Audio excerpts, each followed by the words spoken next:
बांदा पहुंचे ज्योतिर्मठ के शंकराचार्य और मुक्तेश्वरानंद स्वामी ने गौ संरक्षण सनातन धर्म के मुद्दे पर सरकार पर तीखा हमला बोला। शंकराचार्य सेना और सनातन धर्म संवाद कार्यक्रम को संबोधित करते हुए उन्होंने कहा कि सरकार गौ माता के संरक्षण और सुरक्षा की बातें तो करती है, लेकिन जमीनी स्तर पर स्थिति बेहद खराब है।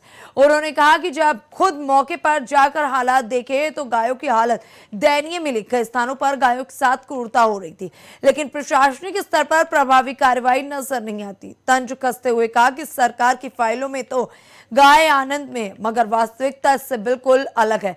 शंकराचार्य ने यह भी आरोप लगाया कि कुछ लोग सनातन धर्म के नाम पर केवल वोट लेने का काम करें। चुनाव के समय सनातनी भावनाओं को उभारा जाता है, लेकिन बाद में उन मुद्दों को भुला दिया जाता है और कहीं ना कहीं स्थिति को भी लेकर के गंभीर आरोप लगाए गए।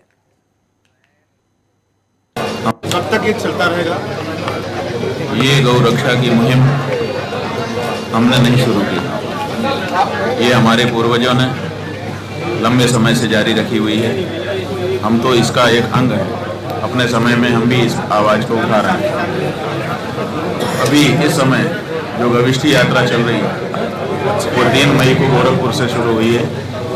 उत्तर प्रदेश की सभी 403 विधानसभा क्षेत्रों में जाते हुए वहाँ के लोगों को गौ माता की रक्षा के लिए प्रेरित करते हुए ये मुहिम 22 जुलाई को गोरखपुर में ही पूरी होगी।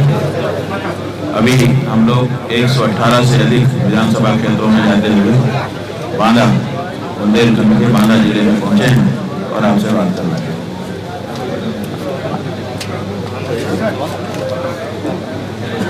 महाराज जी, सरकार तो गौवंशों के लिए कह रही है कि हम बहुत काम कर रहे हैं, गौ संरक्षण केंद्र बनवा रहे हैं। आगे शंकराचार्य जी को और उनके शिष्यों को काम क्यों करना पड़ रहा है? असल में बिल्कुल सही आप कह रहे हैं, सरकार कह रही है।